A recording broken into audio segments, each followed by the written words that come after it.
നമസ്കാരം. ലോകം ഒരു കാൽപന്തിന് പിന്നാലെ കുതിച്ചു പായാൻ വേണ്ടിയിട്ട് തയ്യാറെടുത്തുകൊണ്ടിരിക്കുകയാണ്.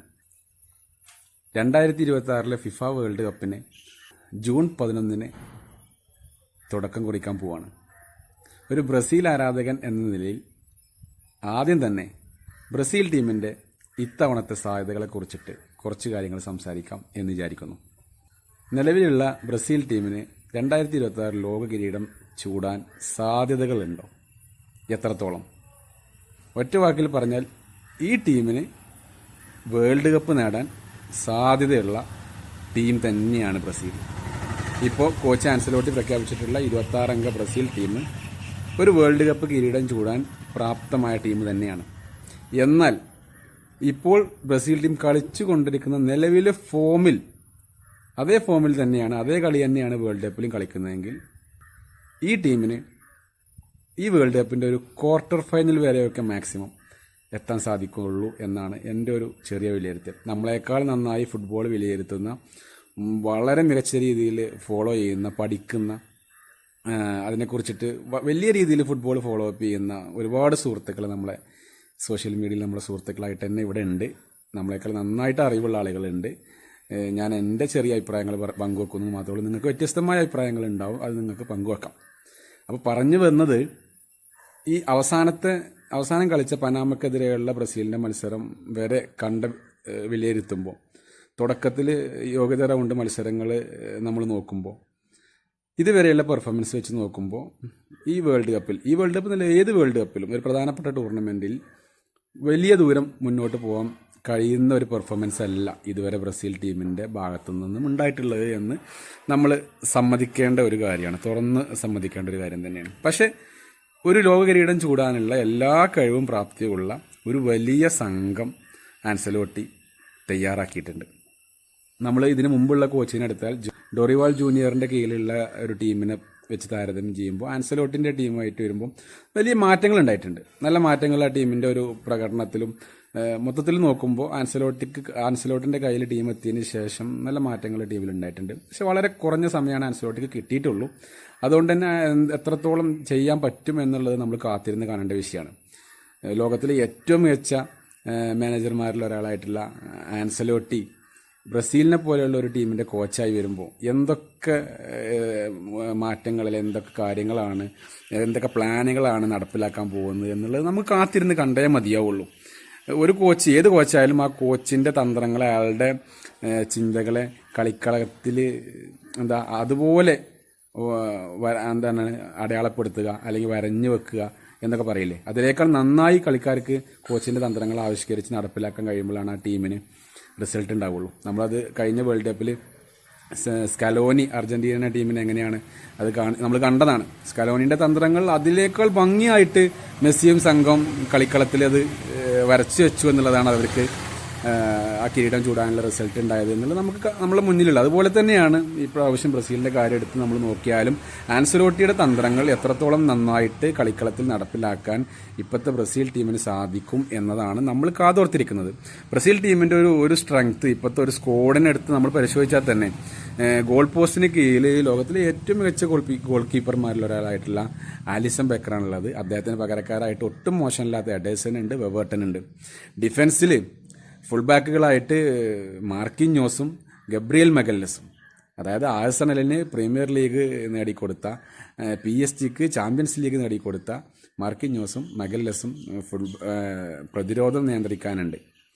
എന്നാൽ ലെഫ്റ്റ് റൈറ്റ് വിങ്ങുകളിലേക്ക് വരുമ്പോൾ ഒരുപാട് കാലങ്ങളായിട്ട് ബ്രസീൽ നേരിട്ടുകൊണ്ടിരിക്കുന്ന ഒരു പോരായ്മ എന്ന് പറയുന്നത് ലെഫ്റ്റ് റൈറ്റ് വിങ് ബാക്കുകളാണ്. ഇവിടെ റൈറ്റ് വിങ് ബാക്ക് എടുക്കുകയാണെങ്കിൽ വെസ്ലെ ഒരു പരിധി വരെ അദ്ദേഹത്തിന് നന്നായിട്ട് പെർഫോം ചെയ്യാൻ കഴിയും എന്നൊരു പ്രതീക്ഷ നമുക്ക് പനാമയുടെ മത്സരം കൂടി അവസാനം കണ്ടപ്പോൾ മനസ്സിലാവുന്നൊരു കാര്യമാണ്. എന്നാൽ ലെഫ്റ്റ് വിങ്ങിലേക്ക് വരുമ്പോൾ അലക്സാൻഡ്രോ എത്രത്തോളം മികച്ച രീതിയിൽ പെർഫോം ചെയ്യാൻ പറ്റുമെന്നുള്ളതൊക്കെ നമുക്ക് കാത്തിരുന്ന് കണ്ട് ഇതുവരെയുള്ള പെർഫോമൻസ് നോക്കുമ്പോൾ നമുക്ക് വിശ്വസിക്കാൻ പറ്റുന്ന ഒരു വിങ് ബാക്ക് അല്ല അലക്സാൻഡ്രോ. അദ്ദേഹത്തിന് പകരക്കാരനായിട്ട് പിന്നെ വരാനുള്ളത് ഇബാനസ്, റൈറ്റ് വിങ്ങിൽ പകരക്കാരനായിട്ട് വരാനുള്ളത് ഡാനിലോ. പ്രായം കൂടിയ ഒരാളാണ് എങ്കിൽ പോലും എത്രത്തോളം ശോഭിക്കാൻ പറ്റുമെന്നുള്ളത് സംശയം തന്നെയാണ്. പിന്നെ സെൻറ്റർ ബാക്കിൽ പകരക്കാരായിട്ട് വരാനുള്ളത് ബ്രമറും ലിയോ പെരേരയാണ്. അവർക്കും മർക്കിഞ്ഞോസിനും ഗബ്രിയൽ മെഗല്ലസിനും പകരക്കാരനാവാൻ പറ്റുമോ എന്നുള്ളതും നമ്മൾക്ക് ആശങ്ക ഉണ്ടാക്കുന്ന കാര്യമാണ്. അങ്ങനെ നോക്കുമ്പോൾ ഈ ഗബ്രിയൽ മെഗല്ലസും മർക്കിഞ്ഞോസും പ്രതിരോധം നയിക്കുന്നു എന്നത് കൊണ്ട് ഗോൾ പോസ്റ്റിന് കീഴിൽ അലിസൺ ബേക്കറും ഉള്ളത് കൊണ്ട് നമുക്കൊരു പരിധി വരെ ഒരു ആരാധകർക്ക് ഒരു ആത്മവിശ്വാസത്തോട് മുന്നോട്ട് കൊണ്ടുപോകാം. പക്ഷെ മിഡ്ഫീൽഡിലേക്ക് വരുമ്പോൾ പരിചയസമ്പന്നരായ കാസിമേറോ ഉണ്ട്, അതുപോലെ കൂടെ ഉള്ളത് ബ്രൂണോ ഗുമേറസ് ആണ്. ഈ ബ്രൂണോ ഗുമേറസിനെ വ്യക്തിപരമായിട്ട് എനിക്ക് അദ്ദേഹത്തിൻ്റെ ഒരുപാട് മത്സരങ്ങൾ കണ്ടത്, ലോകകപ്പ് യോഗ്യത മത്സരങ്ങളും സൗഹൃദ മത്സരങ്ങളൊക്കെ നോക്കുമ്പോൾ കണ്ടെടുത്തോളൊക്കെ ഒരു 90% വളരെ വേസ്റ്റ് പെർഫോമൻസ് നടത്തിയിട്ടുള്ള ആളാണ് ഈ ബ്രൂണോ ഗുമേറസ്. പക്ഷേ എന്തുകൊണ്ട് അദ്ദേഹത്തെ പോലെ ഒരാളെ, ആൻസലോട്ടിയെ പോലെ ഒരാൾ ടീമിലെടുത്തു എന്ന് ചോദിക്കുമ്പോൾ അവരുടെ ആ ഒരു എന്താ പറയുക പ്ലെയറുടെ കഴിവിൽ വിശ്വസിച്ചുകൊണ്ട് തന്നെയാണ്. ഇനിയും മാക്സിമം അദ്ദേഹത്തിന് പുറത്തെടുക്കാൻ പറ്റുമായിരിക്കും വേൾഡ് കപ്പിൽ ഇനിയും മികച്ച പെർഫോമൻസ്, അയാളുടെ പരമാവധി നമുക്ക് മാക്സിമം നമുക്ക് വേൾഡ് കപ്പിൽ കാണാൻ പറ്റുമായിരിക്കും. അങ്ങനെ വന്നാൽ മാത്രമാണ് ബ്രസീലിൻ്റെ സാധ്യതകളൊക്കെ കൂടുതൽ മുന്നോട്ട് പോകാൻ പറ്റുള്ളൂ. മിഡ്ഫീൽഡിൽ കാസിമിറോനെ സഹായിക്കാൻ എൻ്റെ അഭിപ്രായത്തിൽ ഒന്നും കൂടി നല്ലത് ബ്രൂണോ ഗുമേറസിനേക്കാൾ ഒന്നുകൂടി ബെറ്ററായിട്ട് ലൂക്കാസ് പെക്കറ്റയ്ക്ക് പെർഫോം ചെയ്യാൻ പറ്റുമെന്നാണ് തോന്നുന്നത്. അദ്ദേഹം കൂടി ഈ 3 മിഡ്ഫീൽഡർമാരായിട്ട് വരികയാണെങ്കിൽ ബ്രസീലിൻ്റെ മുന്നേറ്റ നിരക്കും മധ്യനിരക്കും ഒരു വലിയ ശക്തി കൊടുക്കുമെന്ന് തന്നെയാണ് തോന്നുന്നത്. മുന്നേറ്റ നിര പിന്നെ പറയേണ്ട ആവശ്യമില്ല, നെയ്മറും കൂടി വന്ന് ചേരുമ്പോൾ നെയ്മർ, വിനീഷ്യസ്, റാഫീഞ്ഞ, പിന്നെ കുഞ്ഞുണ്ട്, ഹെൻറിക്ക് ഉണ്ട്, ഇഗോർ തിയാഗോ ഉണ്ട് ഗോളടിക്കാൻ. നമ്പർ 9 അല്ലെങ്കിൽ നമ്പർ 9 ജേഴ്സി ഇല്ലെങ്കിൽ പോലും ഒരു ഗോളടി യന്ത്രം എന്ന രീതിയിൽ ഇഗോർ തിയാഗോ വളരെ മികച്ച രീതിയിൽ പെർഫോം ചെയ്യുന്ന ആളാണ്. ഇപ്പോൾ പ്രീമിയർ ലീഗിലൊക്കെ ബെൻഫോർഡിന് വേണ്ടിയിട്ട്, ചെറിയൊരു ക്ലബിന് വേണ്ടിയിട്ട് 22 ഗോളടിച്ച് നല്ല ഫോമിൽ നിൽക്കുന്ന ആളാണ് ഇഗോർ തിയാഗോ. വ്യക്തിപരമായിട്ട് ഏറ്റവും കൂടുതൽ ബ്രസീൽ ടീമിൽ നമുക്ക് പ്രതീക്ഷ നൽകുന്ന ഒരു താരം ഇഗോർ തിയാഗോ ആണ്. പിന്നെ പകരം എൻറിക്കെ വരാനുണ്ട്, റയാനുണ്ട്. അങ്ങനെ മുന്നേറ്റം നോക്കുകയാണെങ്കിൽ വളരെ ഭാവനാസമ്പന്നമായ ഒരു മുന്നേറ്റം നിര ബ്രസീലിനുണ്ട്. അപ്പോൾ ലോകത്തിലെ ഏറ്റവും മികച്ച താരങ്ങൾ അടങ്ങിയിട്ടുള്ള ഈ ടീം, അവരുടെ പെർഫോമൻസ് ഇപ്പോൾ നമ്മൾ വിനീഷ്യസ് ആയാലും റഫീഞ്ഞ ആയാലും നെയ്മർ ആയാലും അവരൊക്കെ ക്ലബ്ബിൽ കളിക്കുന്ന അവരുടെ മാക്സിമം അല്ലെങ്കിൽ ക്ലബ്ബിൽ കളിക്കുന്നതിനേക്കാൾ കൂടുതൽ നന്നായിട്ട് അവരുടെ കരിയറിലെ ഏറ്റവും മികച്ച പെർഫോമൻസ് ഈ വേൾഡ് കപ്പിൽ കാഴ്ചവെച്ചാൽ തീർച്ചയായിട്ടും ബ്രസീലിന് ലോക കിരീടം നേടാനുള്ള എല്ലാ സാധ്യതകളുണ്ട്. എന്നാൽ ഞാൻ വീണ്ടും പറയുന്നു, ഇതുവരെ പനാമയ്ക്കെതിരെയുള്ള അവസാനം കളിച്ച യോഗ്യതാ റൗണ്ട് മത്സരത്തിൽ അതുവരെയുള്ള പെർഫോമൻസ് ആണ് ഈ വേൾഡ് കപ്പിലും ആവർത്തിക്കുന്നതെങ്കിൽ വളരെ ദയനീയമായിരിക്കും കാര്യങ്ങൾ. മൊറോക്കോനായിട്ടാണ് ആദ്യത്തെ മത്സരം വരാൻ പോകുന്നത്. ഇപ്പോൾ അടുത്ത കാലത്ത് നടന്നിട്ടുള്ള മത്സരത്തിൽ മൊറോക്കോനോട് ബ്രസീൽ പരാജയപ്പെട്ടതാണ്. കഴിഞ്ഞ വേൾഡ് കപ്പിലെ സെമി ഫൈനലിസ്റ്റുകളാണ് മൊറോക്കോ. ഫിഫ റാങ്കിങ്ങിൽ 8ാം സ്ഥാനത്തുള്ള ടീമാണ് മൊറോക്കോ. എല്ലാം കൊണ്ടും വളരെ കരുത്തരായ ടീമാണ് മൊറോക്കോ. അപ്പോൾ ഈ മൊറോക്കോക്കെതിരെയുള്ള മത്സരത്തിൽ ബ്രസീലിന് വിജയിക്കാൻ പറ്റിയാൽ ആ മത്സരത്തിന് ശേഷം നടക്കുന്ന ഓരോ മത്സരങ്ങളിലും വളരെ മികച്ച പെർഫോമൻസ്, ഓരോ കളി കഴിയുന്തോറും ബ്രസീലിൻ്റെ പ്രകടനം മെച്ചപ്പെട്ട് വരികയാണെങ്കിൽ ആരാധകർക്ക് പ്രതീക്ഷിക്കാനും ആഘോഷിക്കാനുള്ള വക ഉണ്ടാവും.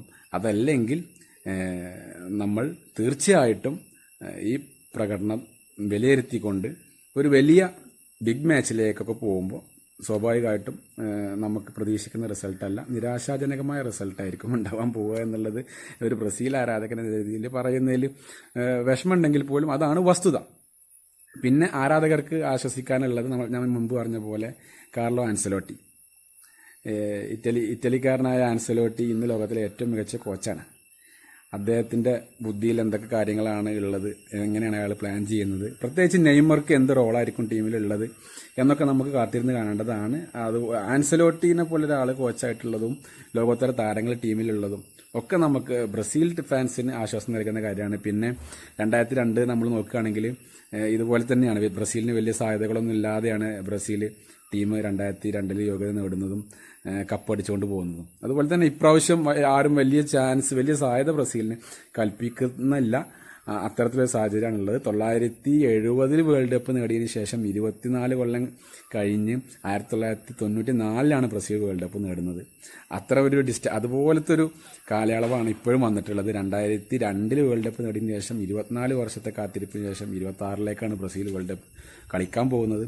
ഇതൊക്കെ ആരാധകർക്ക് ആശ്വസിക്കാൻ കഴിയുന്ന കാര്യങ്ങളാണ്. പക്ഷേ നേരത്തെ പറഞ്ഞ പോലെ ഈ താരങ്ങളെല്ലാം അവരുടെ പരമാവധി അവരുടെ മാക്സിമം ഗ്രൗണ്ടിൽ പെർഫോം ചെയ്താൽ മാത്രമാണ് അമേരിക്കൻ വൻകരയിൽ കാനറി പക്ഷികൾക്ക് കുതിച്ചു പായണം, കാനറി പക്ഷികളുടെ കുതിപ്പ് എത്രത്തോളം ഉണ്ടാവും എന്ന് അടയാളപ്പെടുത്തേണ്ടത് അവരുടെ ആ മാക്സിമം പെർഫോമൻസിൻ്റെ അടിസ്ഥാനത്തിലായിരിക്കും.